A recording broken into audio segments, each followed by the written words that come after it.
Thanks for coming back to the show. I'm so excited to talk to you. I have a lot to discuss with you. I am very excited to talk to you, but you know what? The last Forte that you talked to before this was not me.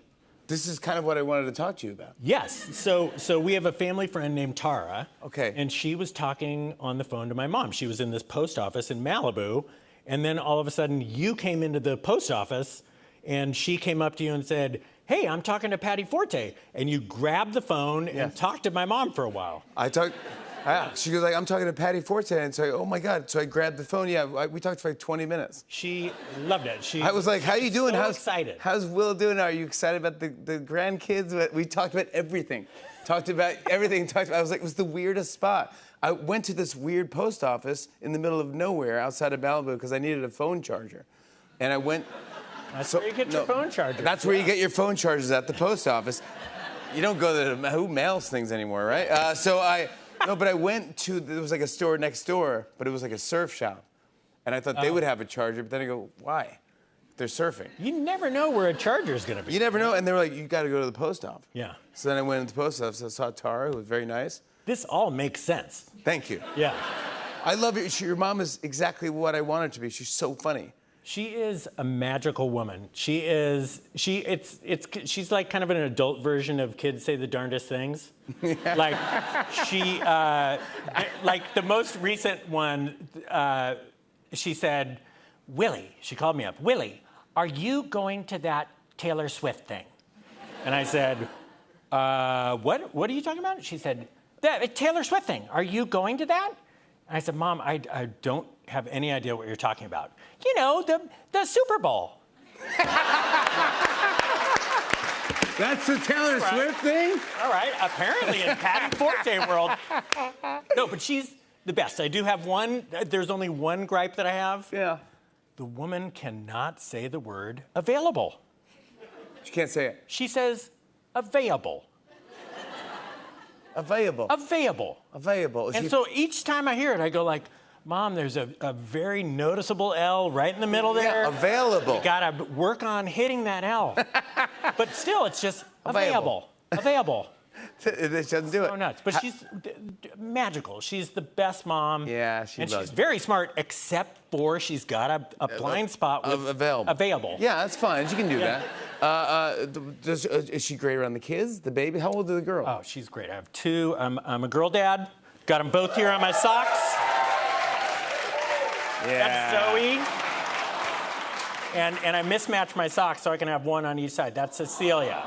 Oh my gosh, buddy. How old? So Zoe's 3 and Cecilia is about 19 months. Ah, congratulations. And it's the best. And they kind of have that thing that my mom has, you know, obviously with kids. They can't say available? Yes, exactly. My daughter, though, the best thing, the other day she came in, I was taking a shower, and she comes into the shower, or not in the shower, she comes right outside the shower. Not right outside the shower. Yeah. There was glass separating us. Yeah. And she's just kind of hanging for a second, and she delivered some very sage advice. Yes. She said, "Daddy, don't get soap in your vagina." And I thought that was like Actually, good advice. great advice. To it and good had advice. Good shower. Does your mom have a special grandma name? No, my mom just goes by Grandma, but my wife Olivia, her mom Denise, she was fighting Grandma. Yeah, my mom didn't want Mima. Grandma. Yeah, exactly. She goes, it sounds too old. I want to be called like Gigi. Yeah, so she was going for Denny. Like Denny was what she wanted, and we were like, "That's so close to your name." I think me and my wife were fighting it a little bit. Yeah. And we finally just said, "Okay, go to town. Denny it is." But the kids, they couldn't pronounce it. So what ended up coming out was doo-doo. So like you win. And so I had not pushed doo-doo, but then once it came out, I certainly pushed it. Like, you know. She is not Grandma Doo-Doo. She is just doo-doo. There's no grandma. There's no grandma. Okay, not Grandma Doo-Doo. But the great thing is like. But doo-doo. Yeah, doo-doo. It's way easier to get her to come babysit because she like feels like it's a time when she can kind of brainwash them away from doo-doo and Denny. into Denny, and it's starting to work. It is starting to work, yeah. You were in the building not too long ago, by the way. You were at the Kristen Wiig show on SNL, which you hosted, yeah. and you got to do a couple sketches too. What's it like when you come back? Does it feel like you're home again? I mean, you must feel the same way. You get up there, and except for the cast, with the exception of Keenan, there are so many people who have been there forever, who were there when we were there. That's correct. So it feels like home and it feels like family, but at the same time, you get in there and all the nerves kind of come back. It does. I don't know if you. I still have dreams about not like being in the hallway and a sketch is starting and it's like, I'm supposed to be in that sketch and I don't have my outfit on and nobody's ever even shown it to me. You're running with the script. No, what are you doing? And it's terrifying. Yeah, when I go out and visit, even just the smell of the paint, because they repaint the floor every week, it just brings me back to that. And I'm just like, okay, focus up, okay, I'll come out, and what camera do I look at? Okay, I look at that camera. And it all comes back to me. But it's the best. It's the best. But I get nervous at everything. Like we had to, for my daughter's school, this place called The Growing Place, they have you come in and the parents read a book to their kid on their birthday. So we came in, and I was super nervous reading Green Eggs and Ham to a bunch of 3-year-olds. Yeah. I don't know what, Yeah. No TV cameras, just like. I wanted to ask you about this is that I heard that you would always cut your own hair through your 20s. Is this true? I cut my own hair into my 30s. It was not a good idea. I did not do a good job, but at some point, at some point, I started cutting my hair in high school, and then every once in a while, my mom would make me get a legitimate haircut, and then I would always come back and go, not as good.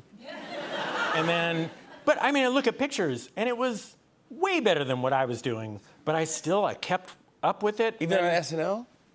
Yeah, so I go through college. After college, I was like, I'm going to save money by cutting my own hair. I get to SNL, and they take you down. It's like this. The first day, they're taking these pictures to put on the wall, and I'm about to get these pictures taken, and the photographer said, hang on one second. And then there was a huddle of all these people, and it seemed like a real emergency. And I was like, oh my God, maybe there's a medical emergency somewhere. Yeah, or lamp fell or something, yeah. Yeah, a lot of what are we gonna do? And then I realized that the emergency was my crappy haircut. They took me back and they gave me a haircut, and no way. And this happened. Wow, and that's how this got invented. But I have a picture of you that you cut your hair right before picture day. Yes. I don't think it's that bad. Here's young Will Forte. Let me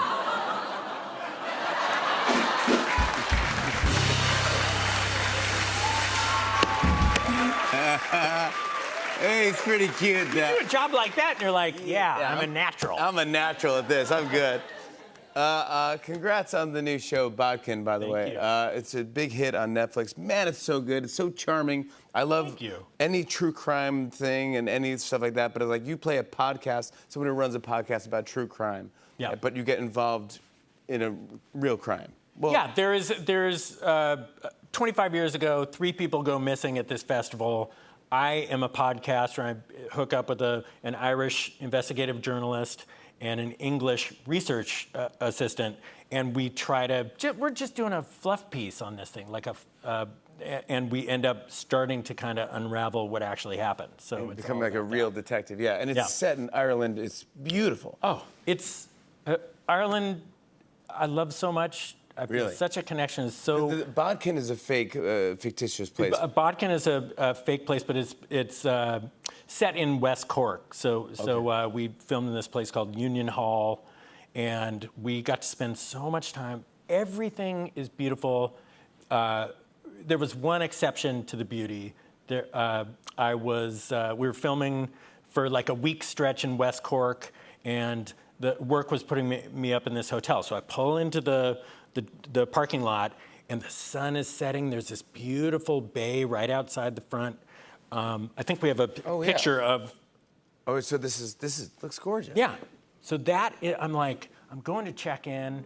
I'm thinking, I'm going to get this you know, to get to see that for a week. I'm this so is the excited. this is the hotel That's website. the hotel. That's the So I go upstairs. I'm walking down to my room, and I realize, oh, my room's on the other side. Well, you know, I'm one of the lead actors of the show, and I'm from America. They're probably trying to pull out all the stops. There's probably an amazing view on the other side. Yeah. And I open the door and go to the window, and it is a haunted cemetery. And it's like, yeah.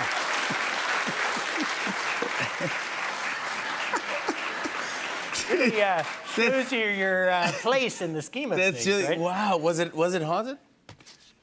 I mean, all cemeteries. Yeah, I guess. haunted, Yeah. right? I We guess all they believe had in to be. ghosts and- I love that you're a cemetery you're looking at. It would only happen to you. Well, I want to congratulate you on Bodkin, and I know the internet, everyone wants season 2 and all that stuff. So hopefully that happens to you. But you're just fantastic in it, and it's good. I want to show everyone a clip. Here's Will Forte in Bodkin. Take a look at this. There she is, Brona McCardle. That's one of the terrifying McCardles? She's a little old lady. Brona was married to John Joe McCardle, an absolute psychopath, and even he was scared of her. Oh, okay. Wait. Are you sure that charging in there with a gun is a good idea? Yeah, you're right. All right, you should go. Okay. Now, No, you go in, keep her distracted. I'll go round the back and I'll get the jump on her. Seamus, come on. Do you hear yourself? I mean, It's only frightening if you think about it. David Wilmot, He's great. amazing actor. I should also say the show is produced by Barack and Michelle Obama. Yes. Wait, what? Yes. I got a special call from President Obama just saying congratulations on the show coming out. And it was so exciting. And, you know, I'm just trying to keep it together. So we're talking for a while. And I'm like, oh, I haven't blown it yet. I sound like a normal person. And then he said something nice. And I said, thank you really much. And then the whole rest of the conversation, I was like, do I tell him I know that thank you really much is not what you say? I know it's thank you very much. And the rest of the way through, I couldn't stop thinking about it. Even at the end, like, remember a minute and a half ago. I didn't really mean to say the thank you really President Obama, if you're watching, I know it's thank you very much. But really, thank you really much. Thank you really much for being here. Really Let's make that a thing. Yeah, thank you really much. Thank you really much, Will Forte. Bodkin is streaming now on Netflix. We'll be right back with more Tonight Show. Stick around, everybody.